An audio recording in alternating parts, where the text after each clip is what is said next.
Number 10, Girl A. Now this isn't her real name, but rather a code name because no one really knows who this girl actually is and what is her true identity. On the 1st of June 2004, the 11-year-old Japanese schoolgirl murdered her classmate in cold blood, 12-year-old Satomi Matara. Reports suggest that Satomi was lured into an empty classroom by Girl A during their school lunch break and was stabbed to death. Girl A then proceeded to make her way to class as if nothing happened and everything was all okay, but she was covered in blood. Later, the teacher found the body of Satomi Matara in the empty classroom with her throat and arm slashed in a puddle of blood. The teacher quickly put 2 and 2 together and alerted the authorities. When Girl A was questioned about the murder, she confessed, claiming that she did it because Satomi made comments about her weight and she did not like it. Girl A was then declared not sound of mind and was institutionalized in September of the same year, and she has been under psychiatric watch since then and has not been released.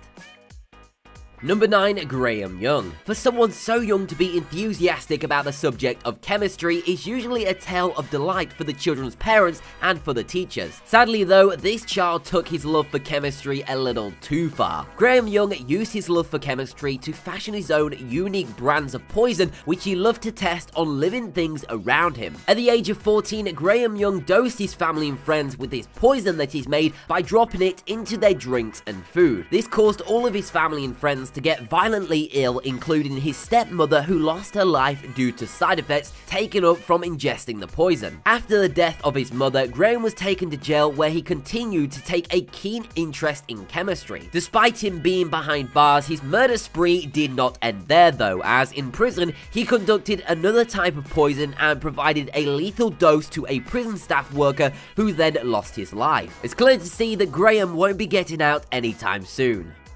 Number 8, John Venables and Robert Thompson. Some stories are just hard to tell, moreover, they're hard to listen to. In 1993, the pair John Venables and Robert Thompson, both aged 10, decided to skip school and take a trip to the local mall on a shopping spree. On their little adventure, the pair managed to steal batteries, toys, and even a bucket of paint. Later that day, they attempted to persuade a young boy out of a department store, but the boy's mother caught them and they ran to the butcher's store where they found a 2-year-old boy who had just wandered out of the butcher's shop with their mother distracted. After some time had passed, the mother realized that her son was missing. She checked the entire mall but didn't find him. After filing a missing person report and 2 days of searching, the boy's body was found on railway tracks outside of Liverpool, his body in half. Autopsy revealed that the boy was long dead before the train ran over the body. The 2 boys were sentenced to prison and spent 20 years there to be released in 2013. The 2 now live under new names, but the mother of victims still receives taunting messages to this day. She feels like the real killer of her son may be messaging her and feels that the boys weren't the ones who killed her son.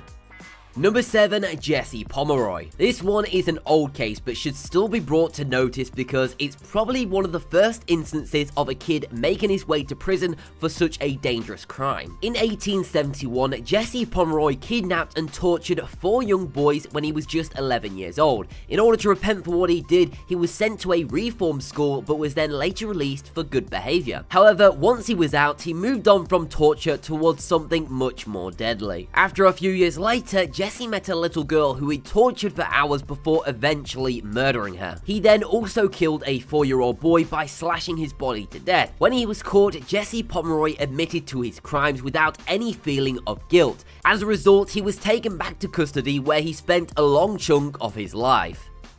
Number 6, Beaver Brothers. Fame is generally the goal for everyone, but is it possible to aim for the wrong kind of fame? This was the case with 18-year-old Robert Beaver and 16-year-old Michael Beaver. In July of 2015 in Oklahoma, the pair not only killed their parents and siblings, but also made plans to go on a mass killing spree in order to gain publicity and fame as serial killers. The parents were stabbed to death along with their 12-year-old and 7-year-old brothers, including their 5-year-old sister. They also attacked their 13-year-old sister, and fortunately she survived the attack and is still well living today. The pair were brought forward before the court and were faced with 5 charges for first-degree murder, along with 1 charge of assault and battery with the intent to kill. They are currently facing a long time in prison, and it's not likely that they will ever get out of jail. Number 5. Keith Randulich. To a teen, a gun can be a great and cool thing to have, but they are also very dangerous. It makes you wonder how far people would be willing to go just to get a gun. When Chicago teen Keith Randulich turned 19, he asked his mother to get him a gun. It was an unusual request, as anyone can imagine, and when his mother asked him why exactly he wanted a gun, he simply replied saying that he wanted to protect his young 4-year-old sister from a relative who was sexually abusing her and felt having a gun would be the best way to do that. He made the claim with no evidence to support that any such thing was happening to his younger sister. As a result, his mother told Keith that he could not have the gun and refused to buy it. Later, on March the 22nd, 2009, Keith took his little sister down to the basement in the middle of the night and stabbed her in the neck. When police confronted him, he confessed to the crime and stated that the younger sister begged him to stop and asked him why he was hurting her so much. Keith was then sentenced to spend 40 years in prison. Number 4. Thompson toddlers. We often see young kids as innocent, incapable of doing anything wrong, especially to others around them. But these two kids will prove your perception wrong. In Houston, Texas, Raquel Thompson, along with her boyfriend, decided to go out and pick up some takeaway pizza for themselves and their family. In doing so, they left their 4 children alone at home. While they were away, the twin 3-year-old put their 19-month-old sister in the oven and turned it on. By the time the couple got home to their children, the young child had already died due to severe burns and injuries sustained due to the event. The police and the emergency team arrived on the scene and questioned the children. The twins confessed that one of them put the baby in the oven while the other turned on the oven. Despite the confession, no charges were filed and the twins got away. However, charges were filed against the parents for child endangerment, and the children were all taken into foster care, including their 5-year-old son, who was asleep during the time of the incident.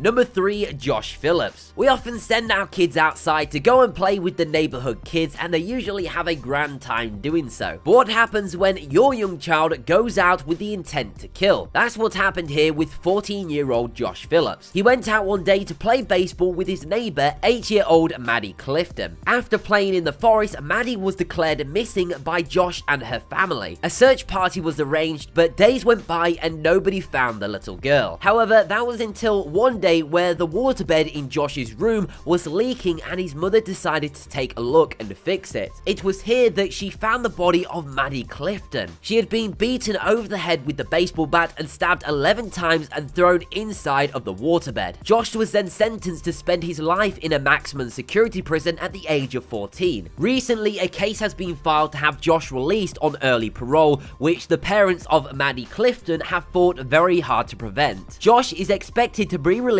on 2094.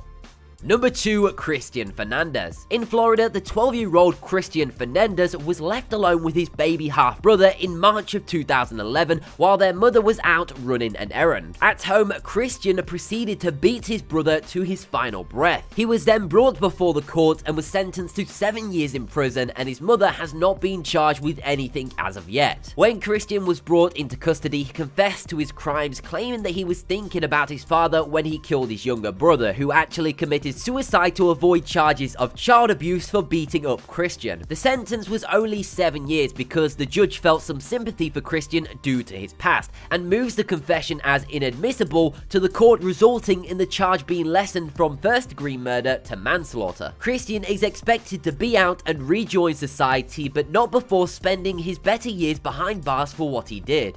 Number 1. Jordan Brown. There are just some things you don't see coming. Jordan Brown was just a young boy living a simple life with his father, stepmother, and sisters. On a fine morning before leaving work, Jordan's father asked him to fix up his room as they were expecting a new baby in the family and wanted to repurpose Jordan's room for the new baby as well. Jordan's father left that morning in a hurry, and Jordan and his younger sister left pretty normal. It wasn't until sometime later that the youngest daughter came running out of the house screaming that her mother has died. Workers in the area made their way to the scene as soon as possible and called the emergency services. Jordan's mother had been shot in the face, and investigation found the murder weapon, a .20 caliber gauge shotgun, in Jordan's room. Jordan was put to trial and his stepmother's family lobbied hard to keep him in prison, but Jordan received a short sentence, eventually making his way out of prison, changing his name to try and redeem a normal life.